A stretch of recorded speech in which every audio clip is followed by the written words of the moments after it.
Bueno, yo veo que ya muchos de ustedes anotaron ahí más o menos lo que el pastor nos hizo el favor de explicar. Como saben, yo aquí soy únicamente diácono. Nuestro hermano el pastor el día de hoy pues está también de vacaciones. Pues está de vacaciones también, ¿no?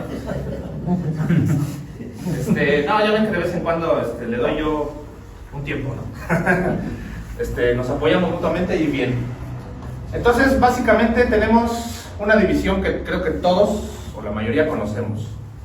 El Antiguo Testamento tiene 39 libros, tú abres tu Biblia y los cuentas, son 39, y el Nuevo Testamento tiene 27 libros. A esto se le conoce como el canon. ¿Qué es el canon? La traducción al español en realidad viene de la palabra caña. ¿Por qué? Porque antiguamente, si ustedes se acuerdan de sus clases de física, ¿qué es medir? Es comparar. Yo puedo decir que este púlpito mide 1,5 metros en razón de los centímetros que tiene. O puedo medirlo en pulgadas. ¿Cuántas pulgadas tiene? Me voy haciendo esto y comparo el número de pulgadas con lo que tiene. Bueno, pues antes la comparación era la caña. No existía el metro, no existía, existía el pie, por ejemplo, también, pero la medida general era la caña. Entonces, las escrituras las medían o las comparaban a partir de un canon, de una caña, la medida. Esto significa medida. ¿Cuál es la medida para que en general un libro esté en la Biblia? Tiene que haberlo mencionado Cristo mientras estuvo vivo en los evangelios. Tuvo que ser inspirado por el Espíritu Santo, mayormente eso es lo de más peso. Tuvo que ser históricamente comprobable y tiene que compaginar con las cartas paulinas. Entre otras cosas importantes, eso es como lo básico. No puedes sustraer teología de la Biblia si no hay alguna de estas cosas. Lo principal, que Cristo lo haya mencionado en vida. ¿De acuerdo? Entonces tenemos 66 libros en total. Aquí hay Biblias que, dependiendo también qué Biblia agarres, de qué religión, esto es el canon teológico, el real, el verídico, el justificable conforme a la medida de esa caña. ¿Por qué? Porque también existen libros deuterocanónicos, es decir, fuera del canon, deuterocanónicos, fuera de la caña, fuera de la medida. Por ejemplo, las Biblias católicas tienen libros de más, tienen Tobías, tienen Macabeos, Sabiduría, segunda de Eclesiástico, tienen varios, ¿no? Pero esos no están inspirados en la Biblia porque se salen del canon teológico. ¿Qué quiere decir esto? Que tienen ideas que no son comprobables con la realidad cristiana.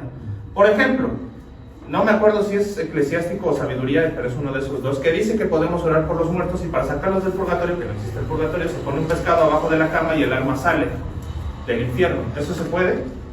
No se puede. Entonces, por ese simple hecho ya todo el libro queda descalificado, por ejemplo.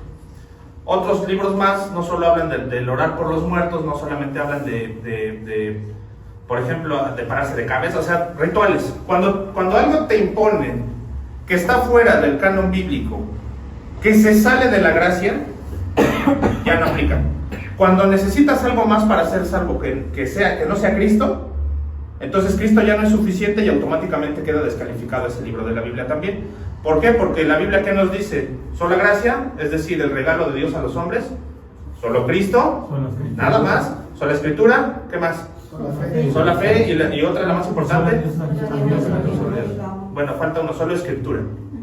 Solo Ideo Gloria, ya lo habíamos mencionado. Solo Dios la gloria, pero una de las principales es solo ¿qué? Solo Escritura. Y hoy vamos a ver una de esas, solo Escritura. Solo la Escritura. No te puedes salir de la Escritura, ¿por qué? Porque está exacta. Lo vamos a ver poco a poco. Entonces, atributos así a vuelo de pájaro de la Escritura que vamos a ver y ahorita lo vamos a compaginar. Inerrancia, la Biblia no se equivoca. Suficiencia, no necesitas agregarle, tampoco necesitas sustraerle, no le puedes quitar. Por lo tanto es perfecta. Y esto la vuelve santa, autoritativa, porque si viene de la santidad de Dios, entonces se vuelve autoridad en tu vida, le tienes que hacer caso sí o sí. Eso la vuelve ¿qué? Aplicable. Y por lo tanto, norma de fe y conducta, es justa por todo lo anterior, nos va a confrontar y al final es un medio de ¿qué? De la gracia. El mensaje de la Biblia, ¿cuál es? La gracia, pero el tema de la Biblia en sí, Cristo. Es la cristología, la base del cristianismo es la cristología, ni siquiera es la teología propia de Dios el Padre, porque incluso Cristo dice, el que me conoce a mí, conoce al Padre. Entonces, conocer a Cristo es como conocer al Padre. Conocer la cristología es conocer la teología propia, porque comparten sustancia. Es un Dios trino en uno solo: Dios Padre, Dios Hijo y Dios Espíritu Santo. ¿Sí lo ven? ¿Ya lo puedo borrar? Va. Entonces, quédense en general con esto, porque es lo que vamos a ver. Lo vamos a ver un poquito diferente. Y como saben, como ahorita es clase, se puede anotar sus dudas y al final las vamos rescatando, ¿no? ¿Cómo se llama la Biblia en sí? Cuando tú tienes una Biblia, ¿qué dice hasta adelante? Hasta ahí. Ahí nada más estoy viendo el mejor de los ejemplos. ¿Qué dice? Santa Biblia. Santa. No dice a medias, no dice inerrante Biblia. Dice, donde la compres, Santa Biblia. Entonces, para poder hablar de las Escrituras tenemos que rescatar un poquito a la información de una clase que una vez les di, que era la teología propia, la de Dios el Padre, ¿se acuerdan? De Dios en sí mismo, del concepto Theos, ¿se acuerdan? ¿Se acuerda alguien de lo que habíamos comentado del concepto Theos? Theos es Dios, que en realidad se pronuncia Zeus, y es muy similar a lo que conocían los griegos como Zeus, el dios de los dioses, ¿sale? Entonces, viene de la santidad misma de Dios. Vayan buscando en sus Biblias Éxodo 15:11. Éxodo 15:11.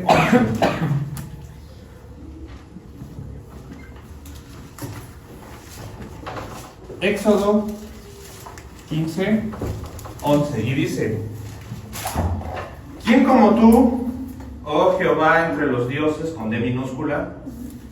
¿Quién como tú, magnífico en santidad, terrible en maravillosas hazañas, hacedor de prodigios?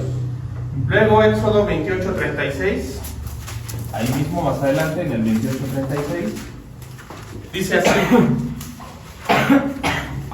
El contexto es de que aquí habla de la indumentaria que tenían que tener los sacerdotes. Dice: harás además una lámina de oro fino, fíjense, es de oro, y grabarás en ella como grabadura de sello, es decir, le vas a incrustar ahí santidad a Jehová. En realidad sería interesante que todavía los que predicamos o los que hiciéramos eso. De hecho, en Estados Unidos sí hay pastores, incluso MacArthur, que se ponen sus togas de repente, y algunos sí incluso le bordan eso, ¿no? Con letras doradas, los de santidad. MacArthur no, pero otros pastores sí. Cuando van a graduar gente del seminario también se ponen sus togas. ¿Por qué? Porque es importante. El que predica aquí enfrente o el que da un estudio aquí enfrente tiene que tener en cuenta que lo principal es darle ¿qué?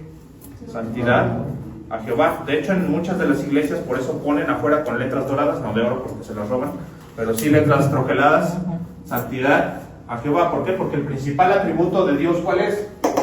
Santo. De hecho, San Pablo rescata el concepto y dice: sed santos porque yo soy santo.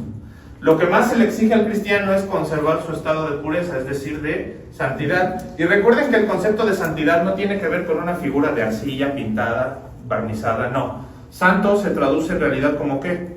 Apartado para Cristo, o apartado simplemente. Pero en el contexto bíblico es apartado para Cristo. Entonces, santidad a Jehová. Y como lo leímos en el 15:11, ¿quién como tú, Jehová, entre los dioses, magnífico en santidad? Si es magnífico en santidad, entonces eso lo vuelve ¿qué? Perfecto. Santo, por supuesto, pero entonces Dios es perfecto. Y estoy repasando un poquito teología propia, y ahorita van a ver en qué aterriza. Esto es bastante interesante. Recuerden que todos los conceptos teológicos siempre están entrelazados unos con otros, pero todos dependen de esto. Entonces, ¿por qué decimos que Dios es perfecto? Porque en sí mismo santo, a la relación teológica, a la definición teológica, que Dios sea santo significa que es la suma de todas las excelencias morales. Dios es la suma de todas las excelencias morales y éticas conocidas por el hombre. Todo lo bueno que te puedas imaginar, todo lo bueno que pueda suceder, todo lo bueno que puedas tener en mente, eso Dios lo tiene y más. Cosas que ni siquiera te imaginas de bondad, las tiene Dios. Por eso es santo, porque es la suma de toda la perfección existente. Eso es lo que lo vuelve sublime. Y por tanto es perfecto. Y la misma Biblia lo justifica. Isaías 57:15. Isaías 57:15. No hace falta que lo busques si no quieres, pero si quieres, compruébalo. Así, si me llego a equivocar, me dices. Que lo estuve revisando, no creo que lo pasa, me dicen. Porque así dijo el alto y sublime. Otras versiones dicen el alto y perfecto. El que habita la eternidad y cuyo nombre es el Santo. Entonces, ¿cuál es el nombre real de Dios? Santo. La Biblia se refiere más veces a Dios como Santo que Jehová, que Yahvé, que Padre. Y de aquí, de hecho, de Isaías 57:15 se puede sacar una cantidad brutal de estudios bíblicos, porque ya de entrada, hasta la primera coma, dice, porque así dijo el alto y sublime. Ahí ya hay dos atributos que podríamos estudiar a través de la Biblia. Luego, después de la coma, el que habita en la eternidad, otro atributo de Dios, que Dios es eterno porque es perfecto. Y cuyo nombre es el Santo, el principal de sus atributos. Yo habito en la altura y no habita Dios en la inmundicia. Por eso dice, no puede contender mi espíritu con el del hombre, porque el hombre es imperfecto. Eso es inminencia de Dios e inmanencia de Dios, por partes. Dios es inminente. ¿Qué quiere decir eso? Que no lo puedes resistir, no puedes evitarlo. Dios va a estar, te guste o no te guste, cuando sale el sol, cuando el pasto es verde, cuando pasa un carro, cuando se prende una computadora, cuando respiras. Dios está ahí. Es inminente que Dios va a estar, pero al mismo tiempo es inmanente. No puede estar junto a ti, como no puede estar junto con el diablo, porque su santidad, su perfección, su excelencia moral no permite y repele de alguna manera la maldad. ¿Sí me explico? ¿Sí me van siguiendo? Entonces Dios es inminente, está contigo, dentro de ti. Si eres cristiano, verdaderamente habita dentro de ti y en todas las cosas que nos rodean, pero al mismo tiempo, por ser santo, no puede mezclarse. ¿Sí lo ven? ¿Eso cómo se entiende con algo de fe? Porque obviamente te puede hacer cortocircuito en la cabeza y podrías decir, bueno, entonces ¿cómo es que Dios habita en el creyente y al mismo tiempo no puede estar cerca de mí porque soy pecador? Bueno, porque el Espíritu Santo se supone que te capacita y te regenera poco a poco. ¿Sí lo ves? Y además Dios, como es justo, al morir Cristo ya justificó tu pecado y es como si nunca lo hubieras hecho. Una vez salvo, siempre salvo. ¿Ya lo ven? ¿Sí me siguen? Ok. Entonces, Dios es perfecto para hacer vivir el espíritu de los humildes y para vivificar el corazón de los quebrantados. Entonces, ahí mismo en Isaías 57:15, después de la segunda coma, dice, el que habita la eternidad. Dios es el único que ha habitado desde la eternidad pasada y va a habitar hasta la eternidad futura en su santidad.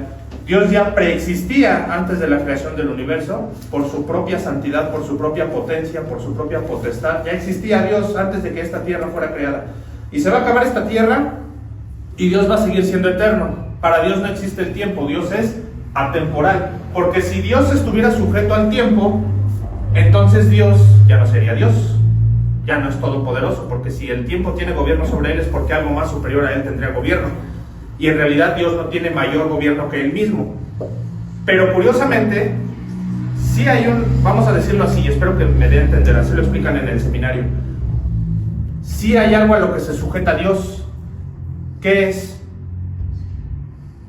¿Qué estamos estudiando? Las Escrituras. Dios se sujeta a sí mismo. Su palabra de él lo obliga a sujetarse porque Dios es inmutable. Lo vamos a ver un poquito más adelante. ¿Sí me entendieron ese concepto? O sea, Dios sí se sujeta a algo, a sí mismo, a su propia palabra. Cuando Él exhala una orden, se cumple, y Él mismo por su perfección sabe que no está equivocado y Él la va a cumplir por la eternidad pasada y a la eternidad futura. ¿Sale? Entonces Dios es perfecto. Y como lo dice ahí, entonces Dios es eterno. No solo lo dice ahí, muchas partes en la Escritura lo dicen. Vamos a ver nada más una, Deuteronomio 33:27, búsquenlo. Deuteronomio 33:27, ¿qué nos dice? Se los leo. Y así empieza, de lleno. El eterno Dios es tu refugio. Ya, ¿no? Si no lo quisiéramos seguir leyendo, ya ahí dice. El eterno Dios es tu refugio. Y acá abajo, los brazos eternos. Él echó de delante de ti al enemigo y dijo, destruye. Deuteronomio 33:27. Él es, el eterno Dios es tu refugio. Y ahí habla ya de entrada de otro atributo, eternidad. Si Dios es santo, es decir, perfecto, y por lo tanto eterno, entonces significa que si algo es perfecto, ¿cambia? ¿Un diamante puede cambiar si es perfecto? No. ¿El oro cambia? No. ¿Lo compras una vez y mientras no lo vuelvas a calentar y hacer otro modelo, sigue siendo oro. Y aún calentándolo y haciendo el otro modelo, en esencia, sigue siendo oro. ¿Sí lo ven? Entonces, ¿qué significa eso? Que Dios es... Exacto. Dios es inmutable. Y aquí tuerce la burra, ¿no? ¿Por qué? Y hago un paréntesis. Hay religiones que dicen, los que se llaman judaizantes, o los que llamamos judaizantes, que dicen, es que el trato que tiene Dios con Israel no es el mismo trato que tiene Dios con los cristianos. ¿Será eso cierto? ¿Tendrá Dios más preferencia por los israelitas que por los creyentes, o con los creyentes que los cristianos? No. ¿Por qué? Porque si Dios es inmutable y no cambia, Dios no puede decir algo y luego decir, ah, no, siempre no, pues si no es mexicano, ¿no? Dios es santo. Sí, porque en México sí te la aplican, ¿no? Quedamos en algo y agarras las patadas, ahí te dejan. Entonces, hasta el Uber te cancela el viaje. Tú mismo no puedes confiar en ti mismo. Dices, voy a estudiar al rato. Llegas a tu cantón y a poco sí estudiaste. Si ni tú mismo puedes confiar en ti mismo, pues menos en el Uber y en otras cosas. Pero Dios sí es confiable, sí es digno de confianza, porque Dios es inmutable, que no muta, que no cambia. Y la gente le es difícil de pensar, pero está en la Biblia, le saca la lengua a la respuesta. Si lo hemos visto en ocasiones en algunas clases. Les he dicho yo que la gente dice, es que Romanos es el primer libro dirigido a la gente que no era israelita o creyente de Dios. ¿Eso es cierto? ¿No? Lo vimos en Jonás. Es más, desde antes en Génesis, Abraham, cuando iba por Loda, Sodoma y Gomorra, todavía le dice, Señor, si encuentras un justo. O sea, gente que no era creyente. Ya desde entonces se veía que Dios sí salvaba gente que no era israelita necesariamente, ¿eh? ¿Eso qué quería decir? Que ya desde entonces el sacrificio de Cristo era suficiente para salvar gente que no fuera de Israel. Por eso dice Pablo más adelante, ya 3000 años adelante, dice, no hay distinción para Dios entre el justo y el impío, entre el griego y el israelita, ¿no? Entonces, Dios no ha cambiado nunca. Desde Génesis hasta Apocalipsis, Dios no ha cambiado. Y Dios salva a la gente por el simple hecho de arrepentirse de su maldad y de creer que existe ayer, hoy y siempre. Dios no cambia, por eso es digno de confianza. Hebreos 7, 22, 26, búsquenlo, ahí vamos a leerlo. Hebreos 7, 22, 26, sí, porque estamos acostumbrados a los versículos, ¿no? Hay muchos, yo les estoy dando como los más enfocados, ¿no? O sea, pero si ustedes tienen una concordancia Strong en su casa o su Biblia es Thompson y tiene concordancia, se van a dar cuenta que hay un montón de correlaciones en toda la Biblia. Entonces, Hebreos 7, 22, 26 dice, por tanto, Jesús es hecho fiador de un mejor pacto, y los otros sacerdotes llegaron a ser muchos, debido a que por la muerte no podían continuar. Mas Cristo, por cuanto permanece para siempre, ¿sí lo ven? Inmutabilidad, eternidad, perfección. ¿Tiene un sacerdocio qué? Inmutable. Inmutable. Por lo cual puede también salvar ¿qué? Perpetuamente a los que por él se acercan a Dios. Ahí está relacionada la cristología y la teología propia, ¿lo ven? Viviendo siempre para interceder por ellos. Fíjense en esa frase, viviendo siempre. Cristo ha vivido siempre. Entonces, ¿desde cuándo viene intercediendo?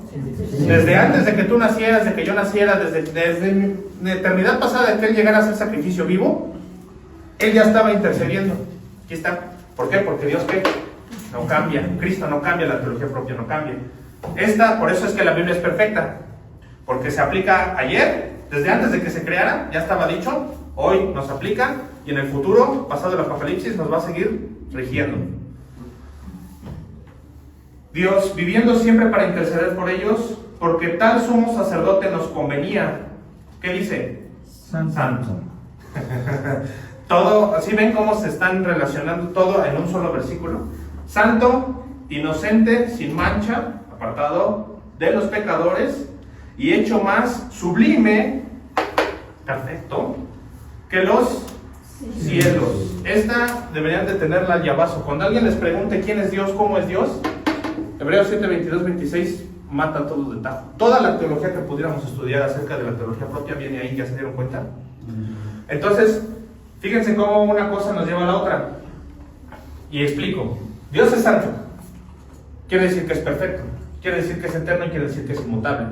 Y de esto, ¿se acuerdan que les había hecho un mapa mental que decía Eso quiere decir que el resto de sus atributos son igual de eternos, de santos y de perfectos. Quiere decir que el amor de Dios también, ¿cómo es? Eterno. Quiere decir que el perdón de Dios también, ¿cómo es? Eterno. Y quiere decir también que la ira de Dios, ¿cómo es? Por eso el infierno, ¿cómo es? Eterno, porque su ira también es eterna. Cualquier atributo que emane de su naturaleza o de su sustancia, como dicen los teólogos como MacArthur, tiene que salir de esto de aquí. Todo el resto de los atributos, su ira es inmutable, eterna, perfecta y santa. Su justicia es inmutable, eterna, perfecta y santa. Su amor y su perdón también es inmutable, eterno, perfecto y santo. Pero nuestro Dios es tardo para la ira, lento en airarse, grande en perdonar. Por eso sola gracia, solo Cristo, sola Escritura, solo Deo Gloria y sola Fide. ¿Sí lo ven? ¿Ya se acordaron más o menos de cómo está el asunto? Todavía esto es parte del contexto, porque esto de ahí emana, obliga a que la Biblia sea de atributos similares. Dios es justo.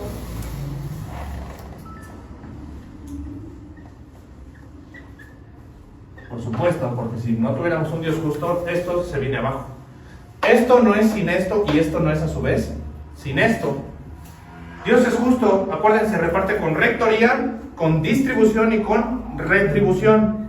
Otra vez, con rectoría, distribución y retribución. Con rectoría, porque lo que Dios hace es recto, es santo, es perfecto, eterno. Con distribución, porque a cada quien le da ¿qué? Lo que le toca. Y con retribución, porque si tú haces el mal, todo lo que el hombre sembrare, eso también segará. Le dicen karma, pero en la Biblia es ley del talión, ¿no? Ojo por ojo, diente por diente. Dios retribuye lo que hiciste.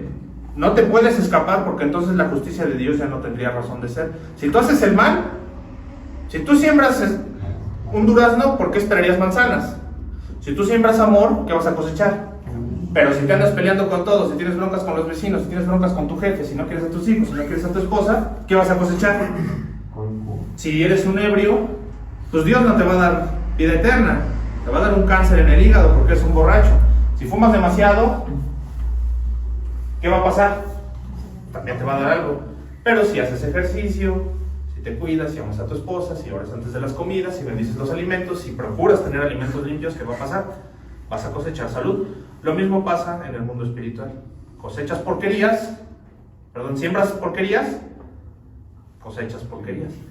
Y ojo, si es distributiva y retributiva, ¿por qué a los cristianos ya no les pasa nada una vez que se arrepienten? ¿Quién ya pagó por lo que tú debías? Cristo. Entonces no quiere decir que Dios no te vaya a retribuir, ya te retribuyó, pero no te cayó a ti la ira, le cayó a Cristo, y Cristo a su vez te pasó su santidad. Entonces el Padre a ti no te ve con errores, el Padre a ti no te ve con fallas, el Padre a ti te ve como si tú vivieras la vida santa. Y Dios ya sabe qué pecados vas a cometer mañana, porque Dios es omnisciente. A Dios no le agarra nada por sorpresa. Si algo le agarrara por sorpresa a Dios, entonces ya no es Dios, ya no está consciente de todo, ya no gobierna todo. Entonces, Él ya sabe que vas a cometer pecados, y aún así Él, desde antes de que nacieras y desde antes de que se fundara la tierra, ya sabía qué pecados ibas a cometer y ya estabas perdonado. A la larga y al final tú ya estabas perdonado. Una vez salvo, siempre salvo. Y ahí está en Romanos 8, ¿no? No lo vamos a leer, pero ¿qué dice? A los que también, ¿qué dice la cadena de oro? Ya lo estudiaron. Romanos 8:30. Sí, pero ¿qué dice? A los que también predestinó, a estos también ¿qué? Justificó, y luego ¿qué? Salvó y luego glorificó. O sea, al final vas a llegar a la glorificación, a estos escogidos desde antes de la fundación del mundo. Eso ya es meterse en predestinación, en salvación y en otros temas, un poquito de antropología, martiología, soteriología. Pero Dios es justo, es a lo que voy. Entonces Dios en su justicia te salva. Tú puedes cometer pecados, pero como Dios es justo, Cristo ya pagó y tú aceptas ese sacrificio. Tu único trabajo es que aceptar el sacrificio de Cristo, comprender realmente que sí existe, que no es un cuento de hadas, no es el amigo imaginario de los adultos. Jesús sí existe, es nuestro Dios, es santo, es perfecto, y por esa razón nos cuida, y por esa razón nos quiere. Exacto, nos quiere, muy bien. Pero no solo eso, sino que también nos evita el infierno. El mensaje de la Biblia, el tema es Cristo, pero el mensaje del Evangelio, ¿cuál es? ¿La qué? Salvación. La Biblia tiene una sola razón de ser, que el hombre ¿qué? Se salve. Por eso Dios se sujeta a ella. No la puede modificar, porque si un día dice una cosa y luego otra, ya no, se pierde la teología. Por eso es que también hay predicadores que dicen, hay gente que se ha ido al cielo, dicen como Gedeón, ¿no? O se agarran a Finés también ahí en Jueces, que dice que no, que se fueron al cielo y que sus obras, o como Abraham, ¿no? Que les contaron por justicia. No es cierto. O sea, la Biblia dice eso refiriéndose también más adelante a que Abraham buscó e inquirió en el día de Cristo y se alegró en el día de Cristo. Y en 2 de Pedro dice que todos los profetas indagaron sobre los secretos de Cristo y buscaron de Cristo. Pero hay predicadores que dicen que hay algo que se llama, es como tipo de secciones, ¿cómo se llaman? Dispensaciones. Y es una rama de la teología mal hecha que dicen que existe el dispensacionalismo. Es decir, que Dios a veces se brinca, a lo salvé por sus obras porque me caía bien. Entonces quebranta el principio de inmutabilidad y de justicia. Porque entonces, porque ellos lo justifican con el principio de que Dios puede hacer lo que quiera, porque Dios es soberano. Y sí, Dios es soberano, pero eso no quiere decir que puede quebrantar su propia ley, porque Él dijo algo y como dice la Biblia, he dicho y no cumpliré. ¿No dice así? Allá en Eclesiastés, y en Salmos también dice, Jehová ha prometido a David y no cumplirá. También en 2 de Samuel. Entonces, no es cierto eso, ¿eh? En un lugar en donde un pastor les diga que hay un solo hombre o hasta la mitad de un hombre que se haya salvado por sus obras, sálganse de ahí. Porque entonces ya ¿para qué quieren a Cristo? Con uno que haya entrado por su propio mérito, la muerte de Cristo es de balde, porque ya no la ocupas. Si alguien lo logró por sus medios, pues igual y yo también lo puedo lograr, ¿no? Se quebrantan totalmente los principios teológicos, las dispensaciones. Por eso los dispensacionalistas, había un maestro en el seminario que medio metió esa idea. No sé si lo hizo porque era abuelo de pájaro o por cualquier cosa, pero lo corrieron porque ¿cómo vas a decir algo así? Es blasfemo. Rayan la blasfemia. Es poner palabras en la boca de Dios que Dios nunca dijo, o hechos en el Espíritu Santo que nunca hizo, y eso también es blasfemia contra el Espíritu Santo. El pecado que no se perdona, ¿cuál es? La blasfemia contra el Espíritu Santo. ¿Y qué es eso? Decir que Cristo hizo algo o el Espíritu Santo hizo algo que en realidad no hizo. Y eso al final se traduce como no aceptar a Cristo en tu corazón con fe. Al final de todo el camino, la blasfemia contra el Espíritu Santo es decir que Cristo no vino. Aunque el Espíritu Santo te esté convenciendo de que sí vino y que ahí están las Escrituras, y aún así tú dices, no es cierto, esa es la blasfemia por el Espíritu Santo, por eso no se perdona y por eso te vas al infierno. Porque no creíste en Cristo. Entonces Dios es justo. Deuteronomio 6, no es cierto, Salmos 7:11.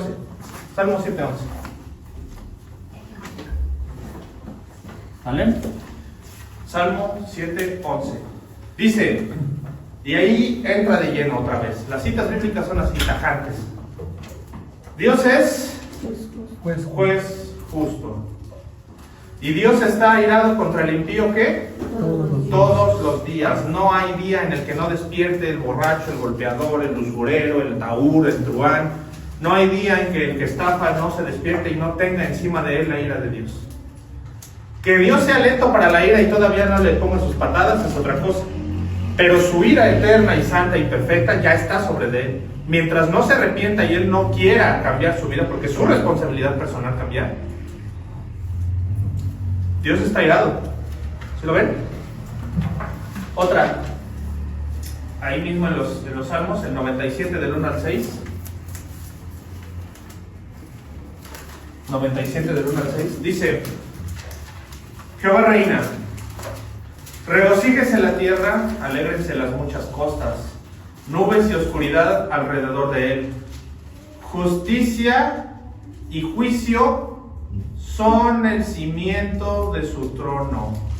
Justicia y juicio son el cimiento de su trono.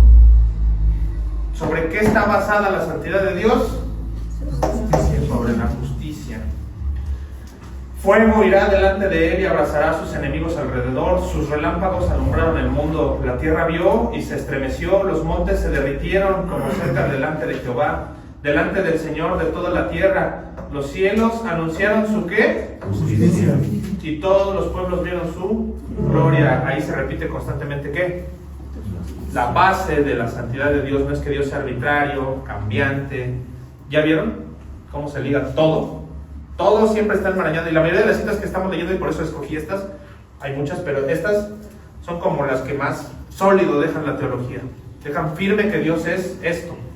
Entonces, y último de estos atributos, Dios es unidad. Dios es unidad. Y a esto también algunos teólogos le conocen como simplicidad. ¿Sí va con S o con C? Con C, ¿verdad? Sí. Perdón, soy ingeniero, no. Yo hago integrales, no. Sí, disculpa. Entonces, simplicidad. Todos sus atributos en realidad para Dios, y por aquí debe haber uno de color rojo. Sí, porque a mí me gusta hacer las cosas como medio visuales de repente, ¿no? Yo siempre he creído y he sido fiel creyente de que de hecho así aprendían matemáticas mis alumnos, que sean de colores todo, ¿no? Así como soy el profe de los plumones. Todos estos de aquí vienen a esto. Simplicidad. Para que no te enmarañes con que si Dios no, sí, no, si no te quieres acordar de todo lo demás, acuérdate simplemente de lo principal. Dios es santo y es simple. No necesitas entender la mente infinita de Dios, tienes que entender la unidad de Dios. Todos los atributos se unen en uno solo. Esto vuelve a Dios de alguna manera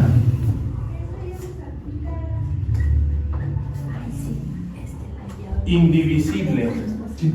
¿Qué quiere decir eso? Que Dios están de acuerdo Padre, Hijo y Espíritu Santo. Dios es indivisible. ¿Por qué? Porque no cambia, porque es eterno, porque es perfecto. No tiene razón para cambiar y no tiene razón para ser más complejo de lo que es. ¿Sí lo ven? Indivisible. No se puede romper, no puedes quebrantar a Dios, no puedes estar en desacuerdo una parte de la Trinidad con otra. ¿Sale? Deuteronomio 6 del 4 al 9. Deuteronomio 6 del 4 al 9. Y esta cita me encanta porque mi papá nos la hizo aprender. Y cuando íbamos con los judíos, pues nos la teníamos que echar en hebreo, ¿no? Shema Israel, Adonai Eloheinu, Adonai Echad, Baruch Shem Meolahum, Leolá Eloheinu. Vamos a ver en español. Oye Israel, Shema Israel, Jehová nuestro Dios. ¿Jehová qué? Uno es. Uno es. Pa' pronto. Shema Israel, Adonai Eloheinu, Adonai. Adonai Eloheinu, Adonai. Jehová nuestro Dios. Jehová uno es. Inmutable, perfecto, no cambia. Es poderoso, es confiable. Dice, y amarás a Jehová tu Dios. ¿De qué? A medias. No.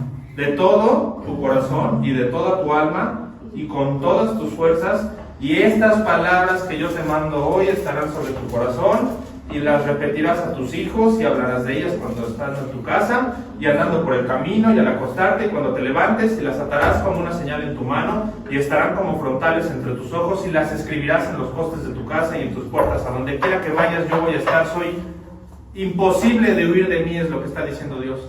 No es, los judíos la tomaron literal, de que tenían que tener aquí una cajita con las escrituras. ¿Sí los han visto? Que se ponen aquí y se ponen sus túnicas y traen aquí una cajita que trae la Biblia en chiquito.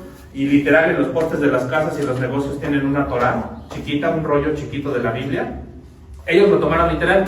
Pero en realidad aquí está hablando de la simplicidad y la unidad de Dios que emana de los demás atributos. Solamente que los judíos de repente son medio malos para la o sea, de repente si agarran, en lugar de tener el método teológico de interpretación, a veces agarran el literalista. De que si Dios te dice falta de cabeza, es una alegoría simplemente para que te arrepientes de tu pecado. O como eso de polvo y ceniza, pues literal ellos se rasgan las vestiduras y se avientan polvo y se avientan heridos. Simplemente se refería al quebrantamiento del espíritu, ¿no? Por ejemplo. Y sin embargo ellos de todas maneras sí lo hacen literal. Entonces, Dios es único y es simple. Oye Israel, Jehová nuestro Dios, Jehová uno es. Ahora, para ya no meterme más con la teología propia, debido a todo lo anterior, la Biblia, que es exhalada por Dios, es decir, fue dictada por Dios, entonces la Biblia es, primero, santa. Luego la Biblia es, luego, y al final, bueno, justa y simple, indivisible. No puedes dividir la Biblia, ni le puedes poner más, ni le puedes quitar menos. Porque como salió de Dios, cumple con esto. Si Dios es esto, entonces lo que emana, lo que exhala, lo que inspira el Espíritu Santo también es santo, perfecto, eterno, inmutable, justo e indivisible. Y ya, ahora sí, aterrizamos a la perfección de las Escrituras. Ya llegué. Nos fuimos primero a dar la vuelta a teología propia un ratito, ¿verdad? Todo esto es el punto número 1. ¿Vale? ¿Alguna duda hasta aquí? ¿Algún comentario? ¿Todo bien? Anótenlas si tienen dudas y al final los platicamos. Todavía hay tiempo. Punto número 2. No es un libro común. Es el único libro con vida propia. La Biblia es el único libro con vida propia. Tú lo ves, son páginas, es un libro. Hay gente que lo maltrata, dice el pastor, hay gente que lo trae acá atrás, hay Biblias de bolsillo, ¿no? Y las traen acá como el Memín Pingüín, ¿no? El sensacional de traileros, chalanes y chalanas. Y lo de menos es cómo trates al libro en físico. Eso a Dios, o sea, lo puedes subrayar. Hay gente que dice, no, es que no lo toques, como los judíos, ¿no? Con un dedal, que lo ponen así y va señalando la Biblia donde van leyendo. Es eso, o sea, no. Físicamente, lo que le quieras hacer a tu libro es tu problema. Espiritualmente, todas las Biblias son una, porque es una sola palabra de Dios. Y seguro estoy que en el cielo Dios tiene sus rollos originales de él, de lo que él dictó, con toda sublime y santidad, porque dice que los libros serán abiertos, ¿no? Y no creo que sean el Memín Pingüín, por no ser lo mismo. ¿Qué es lo que Dios? ¿Qué libros va a abrir Dios? ¿Con qué va a juzgar Dios? ¿Con su propia qué? Palabra. ¿Qué libros van a ser abiertos? Pues los 66 librotes de la Biblia. Él tiene una copia fiel, original de lo que él hizo, de lo que él dictó. Esto es lo que se va a hacer, esta es la santidad de Dios, estos son mis atributos y estos son mis decretos. ¿Y quién le va a dar consejo al Señor? ¿Quién se atreve a decirle qué haces, como dice la Biblia? Oye, pues ¿cómo te atreves? Esos que decretan. Y decreto mis bendiciones, decreta, hermano, que le va a venir un carro. Si Dios lo permite. ¿Tú crees que Dios? Yo creo que Dios nos ve. Bueno, estos están dándome órdenes. ¿Cómo crees? ¿Cómo te atreves? Oye, ¿qué agallas tienes, no? Porque, sí, no va a decir la majadería, pero ¿qué tolerancia tienes ahí, no? ¿Cómo te atreves a decretar? Pues si el único que decreta, que de veras decreta, ¿quién es? Dios. Dios sí puede decir, ¿dónde están todos? Como en Job. Llama a sus hijos y donde esté el diablo, oye, ahí nos habla el jefe, y es el diablo. Ni el diablo se atreve a decretar. Ni el diablo se atreve a decretar. Y hay pastores decretando prosperidad para la gente. Oye, ¿cómo te atreves? Si el mismo Satanás, como está en el libro de Job, dice, ¿dónde están todos mis hijos? ¡Pum! Donde quiera que esté el diablo, si está aquí, si está en Andrómeda, si está en la eternidad, allá a miles de millones de años luz lejos, donde anda el diablo, y no solo él, los arcángeles como Miguel, que sí están mencionados en la Biblia, otros seres portentosos, los tronos de Dios, como están en Ezequiel, que son los 4 seres vivientes, todo, ahí nos está hablando Dios. Pongan atención porque Dios va a decretar. Lo que hable Dios, aunque ya no esté en la Biblia, lo que Él siga hablando sigue siendo ¿qué? Decreto. Y aunque hable otras cosas que no estén en la Biblia, todas las cosas que sabemos que Dios habla en esa santidad siguen sujetándose ¿a qué? A lo que sí nos está revelado. Porque es su palabra y porque Dios no ¿qué? No cambia. Lo que hable. Aunque ya no nos llegue esa revelación, lo que Dios habla en su santidad eterna allá en donde esté, por eso todos salen corriendo, porque Dios va a decir algo. Va a dar órdenes, y órdenes santas. pues vamos, y le dice al diablo, ¿de dónde vienes? Y el diablo, como siempre, dicharachero, ¿no? Hasta parece que es mexicano. Pues de andar de la tierra y de rodearla, pues ¿qué voy a andar haciendo? Ando haciendo de lo mío. Mi chamba, pues es mi chamba, ¿no? Tú me pusiste. Entonces, le encanta hacer su chamba, por cierto. Entonces, es el único libro con vida propia. Hebreos 4, 12, 13. Hebreos 4, 12, 13. Hebreos 4, 12, 13. Porque la palabra de Dios es... ¿qué? Búsquenlo para que vean que no les estoy echando mentiras. Viva y eficaz. Viva y eficaz. No es un libro muerto, no es letra muerta. Hitler intentó quemar todas las Biblias, no pudo. Alejandro Magno, en la Alejandría, cuando cayó el imperio, se intentaron quemar las copias de la Biblia, no se pudo. Por todos los lados que han querido grandes dictadores, grandes personajes, históricamente hablando, los que han querido desaparecer la Biblia no lo logran y no lo van a lograr. Siempre se va a encontrar una copia en otro lado, como en los rollos del Mar Muerto. Ya seguramente muchos de ustedes saben, ¿no?, cómo llegó la Biblia hasta nosotros físicamente. De manera sobrenatural y sorprendente, Dios preserva sus escritos. No importa cuántas veces lo quieran destruir. ¿Por qué? Porque es palabra viva. La Biblia tiene vida propia. Es un libro tan vivo que si tú lo metes a una cárcel le va a cambiar la vida a más de uno. Estando en la cárcel. Y si no un pastor, él por sí mismo, la Biblia se defiende a sí misma sola. ¿Por qué? Porque la dio Dios. Es parte de la sustancia de Dios. Como es algo que Él exhaló, Él no va a permitir que pase así nada más. Secase la hierba, marchitase la flor, pero mis palabras no pasarán. Entonces, está vivo, como dice ahí, porque la palabra de Dios es viva y eficaz. Acompaña el verbo vivo por eficaz, es decir, va a ser su chamba, va a cambiar vidas. Tú no vives como vivías hace 10 años a partir de que conoces a Cristo, ¿verdad? Tú no haces lo que hacías hace 30, 40 años a partir de que conociste a Cristo. Porque aunque vayas a decidir hacer el mal, hemos hablado ya de la libertad de Cristo, pero aunque vayas a decidir hacer el mal malamente, pero suponiendo que lo haces porque sí lo haces, de cualquier manera, Dios preserva, ¿o no? Y aún así, la Biblia te viene a la mente porque el Espíritu Santo te la trae porque es eficaz y te dice, lo vas a hacer, pero no lo debes hacer. Vas a hacer esto, pero en realidad tú sabes, porque sí lo sabes, que no deberías. Hazlo porque tienes la libertad en Cristo y es parte de lo que le da sazón a la vida, ya lo hemos hablado, como dice Salomón. Pero no te conviene porque lo que yo te exijo es santidad. Lo vas a hacer y no te vas a morir, pero vas a pisotear el nombre de Cristo. ¿Sí lo ven? Tiene su consecuencia, por supuesto, la libertad en Cristo. Y aún así eso ya está cubierto, pero no es un permiso para el libertinaje, lo digo cada vez que estoy aquí. Y más cortante que toda espada de dos filos, y penetras hasta partir el alma y el espíritu, las coyunturas y los tuétanos, es decir, no hay nada que cuando escuches algo de la Biblia, algo de lo que estás oyendo, si es bíblico, te penetra, te abre y no te lo vas a sacar de la mente. Si estás escuchando a un buen predicador, a un John MacArthur, a un Enrique Godoy, a un Edgar Núñez, a un Isaías Godoy, algo de lo que dijo se te va a quedar. Porque no es lo que él dijo, es porque Dios habló a través de él cosas que están en su palabra. Hombres inspirados por el Espíritu Santo. Y entonces por eso es eficaz, porque algo se te va a grabar. Por ejemplo, de esta clase, lo que más se te va a grabar es que Dios es santo, ya te acordaste de todo esto, y que la Biblia por lo tanto es igual de santa. Por lo menos eso se te va a quedar. O tal vez otra cosa, o tal vez todo, si tienes buena memoria, ¿por qué no? No hay que apuntar.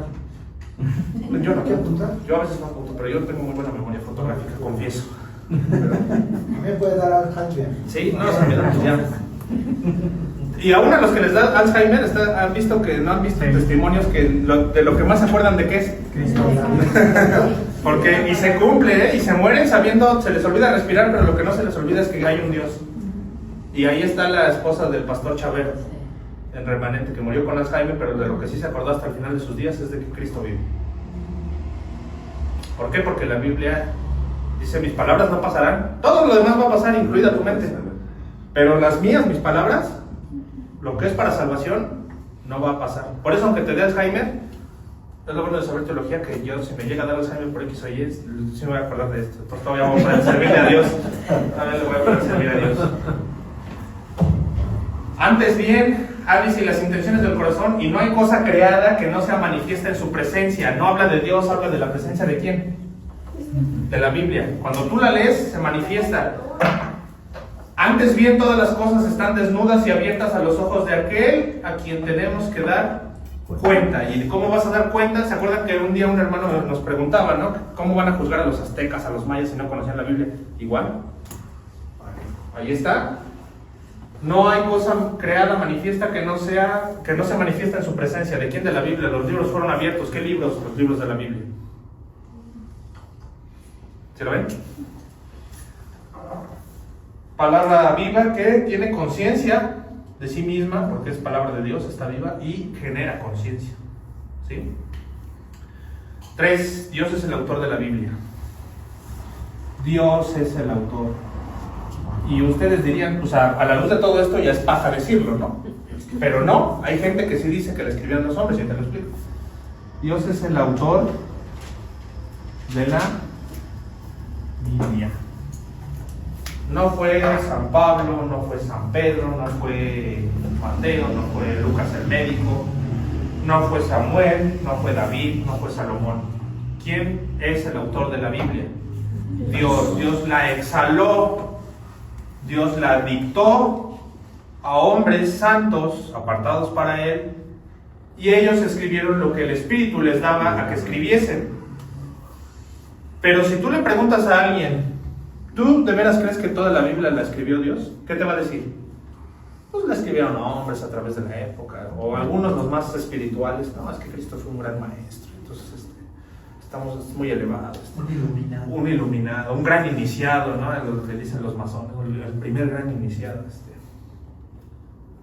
Pero no, Dios es tajantemente el autor de la Biblia. Cada coma, cada número, incluso después de que se le pusieron números a la Biblia, eso también le dio el Espíritu Santo a quien le pusiera los números para que estuvieran los números ahí. Aún esos números ya son parte de la Biblia, porque si Dios no lo hubiera querido, no se los ponemos. Porque Dios, cuando no quiere algo, hasta mata a la persona, ¿eh? Cuando algo es voluntad de Dios, aunque te quites, ya hablamos, es imparable, Dios es inminente, no lo vas a detener. Te guste o no, no lo vas a detener. Si Dios no hubiera querido las perícopas, que se llaman perícopas, esos como subtítulos que dicen, por ejemplo, ahí, ¿qué dice? Ajá.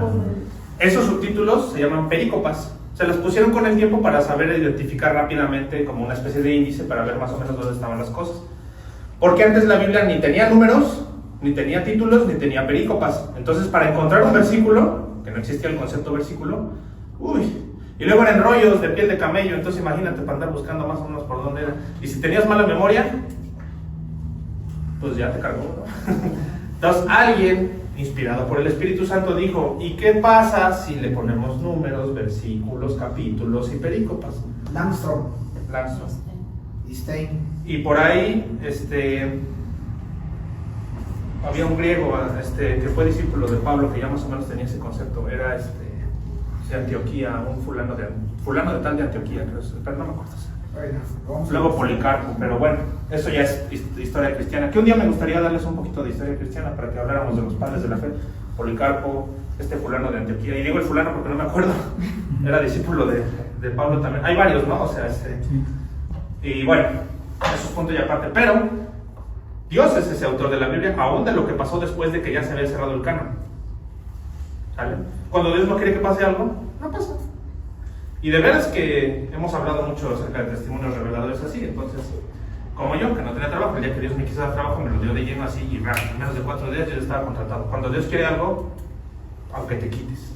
Cuando Dios no quiere algo, aunque te pongas. Y a veces sin pedirlo. Y si te pones es peligroso, porque hay gente que ha muerto por resistirse a la voluntad de Dios, y eso es muy cierto. Si tú te resistes a la voluntad de Dios, o un cristiano que vive demasiado su libertad cristiana, un borracho, fumador, golpeador, grosero, lépero, y sabe teología, ¿qué hace Dios? Como dice la Biblia, y por eso muchos ¿qué? Duermen, toman indignamente la cena del Señor, y por eso muchos duermen, se adelantaron a su tiempo. Dice Dios, ok, eres salvo, pero como ya te agarraste de libertinaje y no estás buscando tu santidad, mejor te mato. O sea, sí te vas a ir al cielo con pérdida de alguna manera, pero mejor te mato. Porque si te dejo vivir, no vas a perder tu salvación, pero vas a hacer más mal. O sea, ¿para qué te dejo con vida? Y Dios mata a la gente, Dios le recorta el presupuesto y ¿sabes qué? Yo no veo que la armes, yo no veo que estés chambeando en lo que te encargué, y como tú no lo haces, eres mal mayordomo, pues denle el talento, quitarle el talento al que tiene uno y dárselo al que tiene, ¿qué? 5, ¿no? Abusados, porque Dios sí mata, y es bíblico, está ahí en lo de la cena del Señor, es una parte de lo importante de este estudio, que tal vez un día deberíamos abordar, que Dios sí mata a cristianos antes de tiempo. ¿Por qué? Porque se están pasando con su libertad en Cristo. O sea, un cristiano secuestrador, pues como que, ¿cómo no? O sea, y como ya sabe teología y sabe que una vez salvo siempre salvo, pues anda secuestrando, pero también por sus frutos, ¿qué? Pues los conoceréis. O yo no me imagino, pues sí hay pastores, sí me imagino que el mundo es un lugar triste.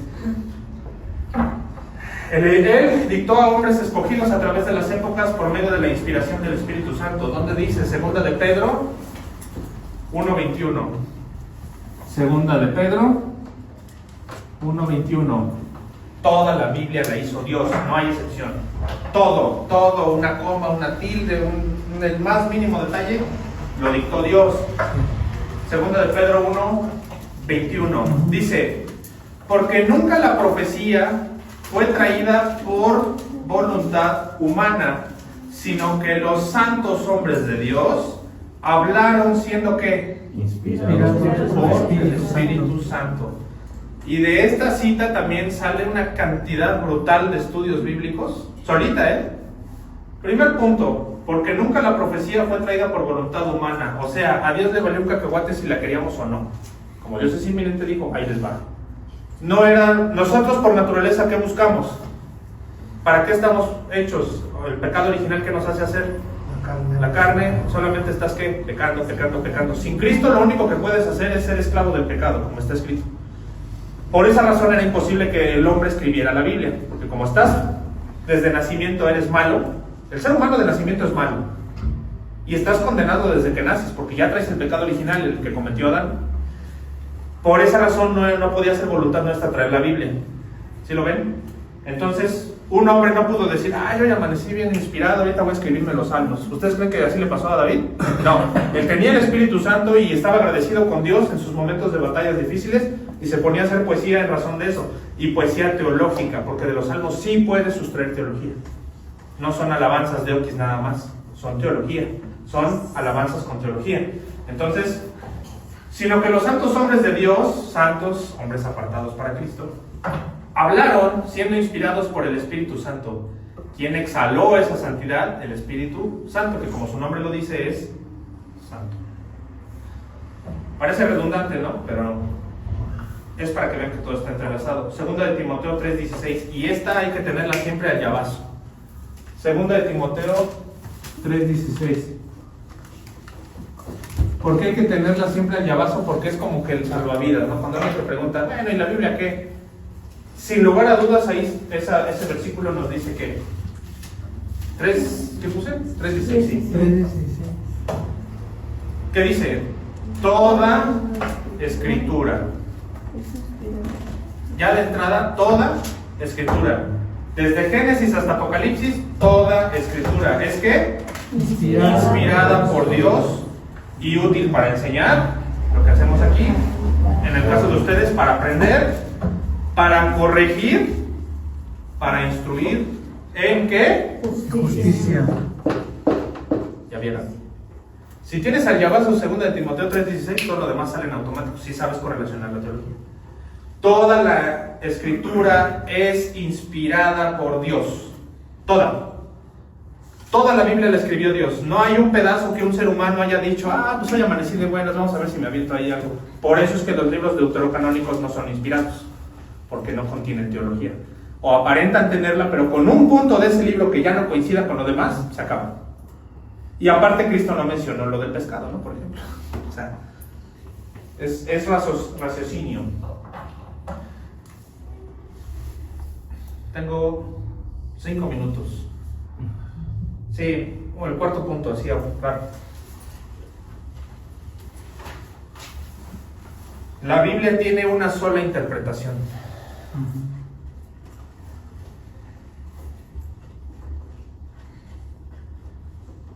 la Biblia tiene una sola interpretación.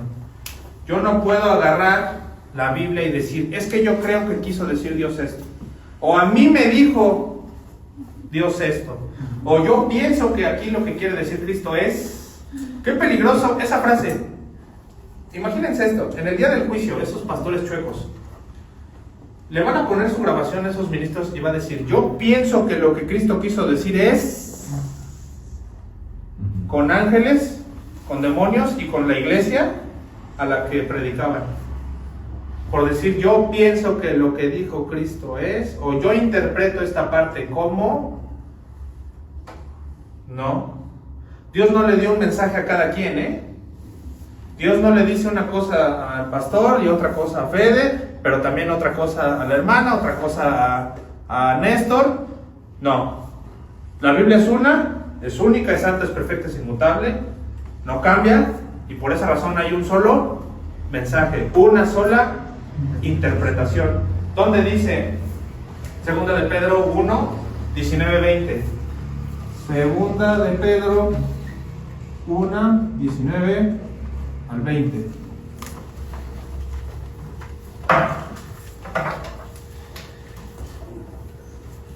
Dice así: tenemos también la palabra profética ¿qué? Más segura, a la cual hacéis bien en estar atentos como a una antorcha que alumbra en lugar oscuro, hasta que el día esclarezca y el lucero de la mañana salga en vuestros corazones, entendiendo primero esto, que ninguna profecía de la Escritura es de ¿qué? Interpretación personal o privada, dependiendo de la versión de la Biblia. Es decir, esa parte del final es la sustancia. Entendiendo primero esto, que ninguna profecía de la Escritura es de interpretación privada.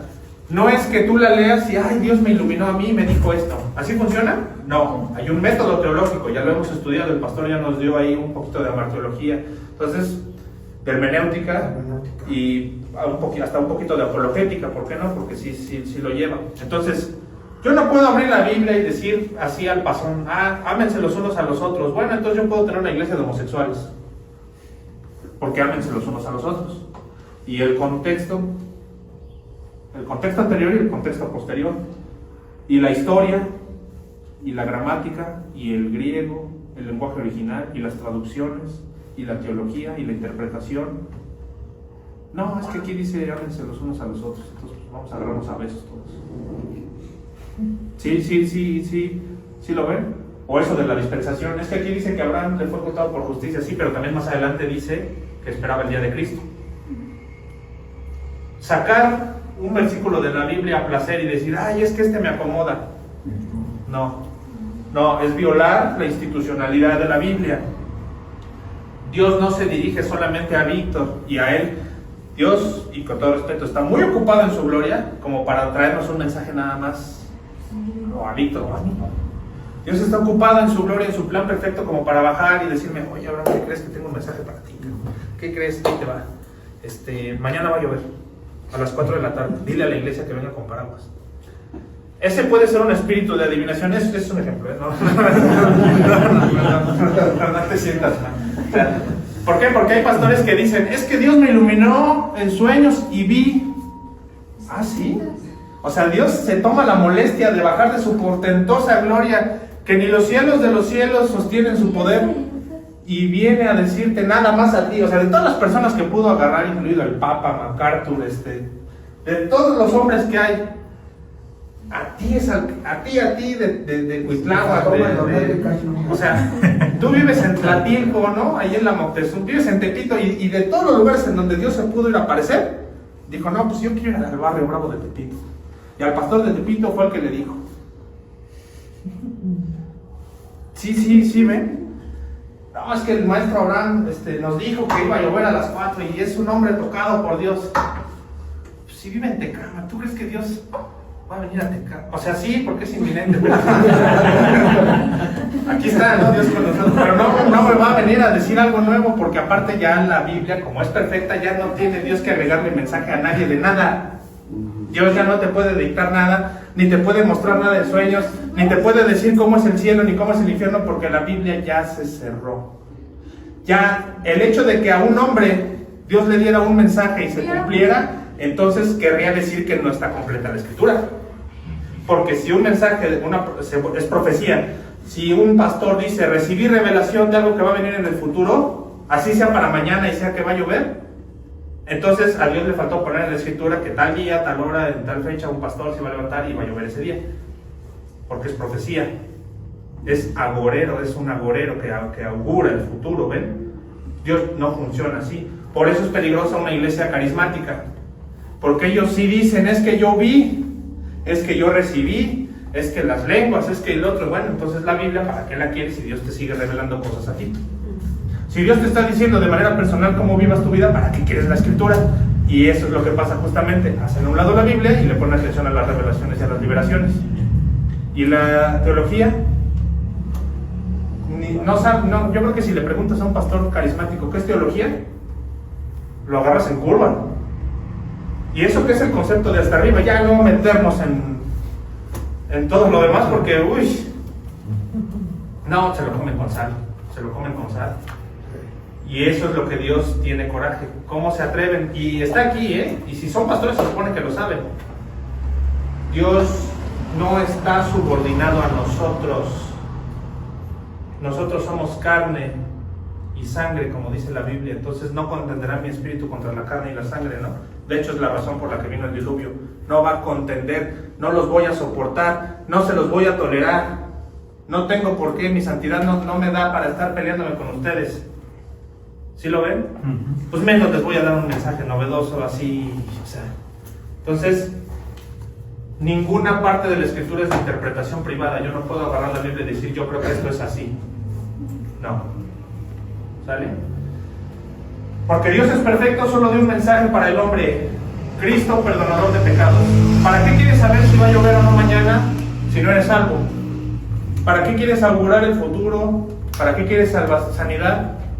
¿Para qué quieres que Dios te quite el cáncer? Que sí hay cristianos a los que les ha quitado el cáncer. A mí me quitó una especie de tumor de niños, les he platicado. Pero ¿y para qué? ¿Para que vivas igual que como viven todos? ¿Para que seas un ebrio? ¿Para que no sirvas como ser humano? Y vamos a decir la neta, hay veces que el cristiano no sirve como ser humano. Ni chambea bien, ni es buen esposo, o no es buena esposa, y puras broncas con los vecinos, broncas con el pastor, broncas con los hermanos, broncas hasta con el diablo. Entonces, ¿dónde está el testimonio? Esto te debería de obligar a que entender que todo lo que la Biblia te dice o todo lo que se te predica aquí de este lado es para que lo vivas, para que intentes cambiar tu vida. No te digo tajantemente para que cambies tu vida, porque a todos nos cuesta trabajo, la neta. Y se dice y no pasa nada. Haz las paces, yo siempre les he dicho, hagan las paces con el hecho de que no somos perfectos. Pero tampoco se tiren al traste de, pues es que Dios ahí me va a ayudar. Esforzados. ¿Qué le dijo a Josué? Esfuérzate y sé valiente. Agárrate las agallas y dale para adelante. Sí, porque ¿sabes qué? Ahora ya a los predicadores les da miedo decirle a la gente esto, porque se les va el... No crean que es la preocupación de las almas, se les va el dinero.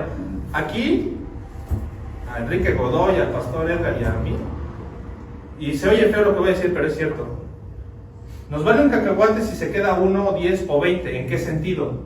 Los que quieran estar con Cristo, dice la Biblia que los que escuchan mi voz, mis ovejas me oyen y me siguen. Los que son verdaderos fieles, no a los pastores, a Cristo. Los verdaderos fieles van a perseverar hasta el final, como está escrito. Así sea 1 o sean 10, por algo Dios nos deja aquí. Obviamente no estoy haciendo el comentario de manera peyorativa, que no tengan valor humano, sino que ustedes van a perseverar. ¿O no van a perseverar? Tienen que perseverar, aparte no es que quieran, o sea, no es opcional. La Biblia dice que perseverarán hasta el fin. Y eso significa hasta que de plano te dé un paro cardíaco, te mueras en un accidente, hasta el último momento en el que Dios te llame, y lo vas a saber, porque lo vas a sentir cuando ya te vayas de aquí.